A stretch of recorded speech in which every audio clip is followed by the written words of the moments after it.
ఓం అస్మద్గురుభ్యో నమః. శ్రీమాన్ వెంకటనాథార్య కవితార్కేసరి వేదాంతాచార్యవర్యో మే సన్నిధత్తాం సదా హృది.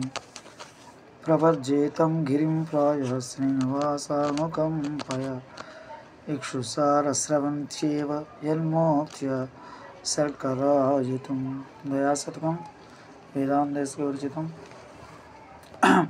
ఇక్షుసారస్రవంత్యేవ చెరుకు రసమైన నది వలె ఉన్న శ్రీనివాసానుకంపయ శ్రీనివాసుని యొక్క దయచేత ప్రాయ తరచుగా జన్మూర్తియ ఏ వెంకటాద్రి యొక్క ఆకారం చే శర్కరాయుతం చక్కరగా ఆవరించబడను గులకరాలుగా ఆచరింపబడను. తం ఆ గిరిం వెంకటగిరికి ప్రపంచే నమస్కరిస్తున్నాను.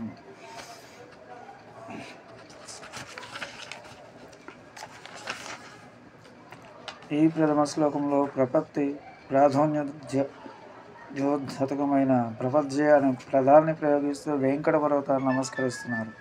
చెరుకు రసమైన నది ప్రవహించి ఘనీభావం పొందే గడ్డగట్టిపోతే చక్కెరగా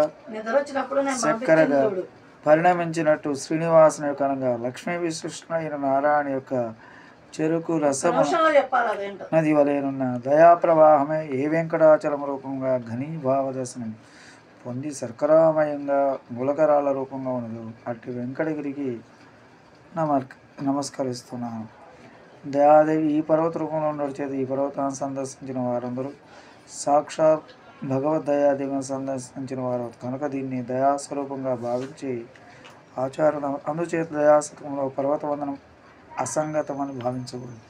భగవద్వైకు పావనత్వం ఆశ్రిత క్షేమప్రదత్వం మొదలగు గుణాలు ఏవేవి కలవో ఆ గుణాలని ఈ పర్వతానికి కూడా ఉన్నాయని గ్రహించాలి.